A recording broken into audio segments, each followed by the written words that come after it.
Hi, my name is Grace Kemp from www.scriptureseries.com. Today I'm going to share a few thoughts on the coming tribulation.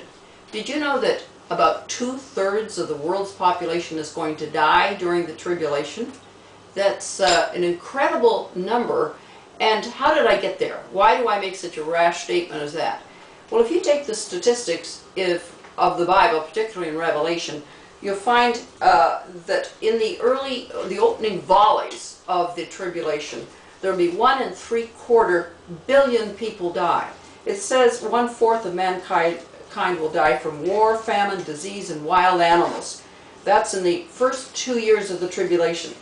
An asteroid is going to hit the Mediterranean and cause a lot of ships to sink, and we estimate about 10,000 deaths there. Of course, this is all estimation. It'll keep saying 1/4 of the population, 1/3 of the population, and so when you crunch the numbers, this is what you get. 5/6 of the Muslim armies, the Arab armies that hit Israel in the early part of the tribulation will die. Estimated 161 million of them will die. It says 5/6 of the countries they come from, and the army that will be wiped out in southern Israel, in the wilderness of southern Israel, around the area of Kadesh Barnea. 1/3 of the water is going to be contaminated in the world. It says 1/3 of the population will die through the contaminated water, through another meteor or an asteroid or a comet, something hits the earth and contaminates the fresh water. Following the conversion of 1/3 of the Jews at the midpoint, the other 2/3 are going to be put to death. That's a horrible statistic, but it'll be the second and worst Holocaust. 1/3 of the people along the route of the Eastern Army, the 200 million man army coming from the east, 1/3 of the people along their route will be put to death by them. That'll be in the 666 million if you take the numbers. At the river Euphrates, 1/3 of that Eastern Army is going to be put to death. That is 66 million plus. Then we have the destruction of the city of Rome that is hit by some kind of a comet or a meteor or something. We estimate about a death rate of about 3 million there. The armies of the earth that died at Armageddon, I estimate them to be 153 million there.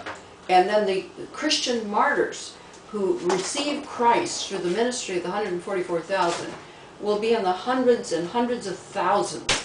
They will be beheaded, it says. The blood is going to run mightily in the tribulation.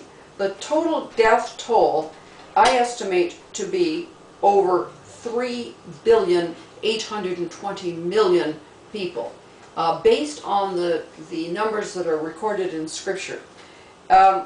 The average death rate today is 153,000 every day. In the tribulation, however, that number climbs to over 1.5 million people daily that die. Now, the statistics here are just mind-boggling. How would the world, for example, even cope with the bodies to more than 1.5 million a day? Well, the bird population is going to increase. The fish population, the animal population. It says that the animals are going to be starving and become very aggressive.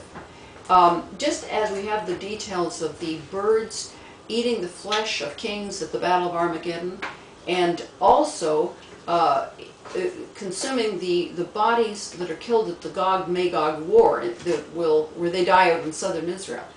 I estimate that the bird population, fish and animal population will increase, and they will be consuming the bodies.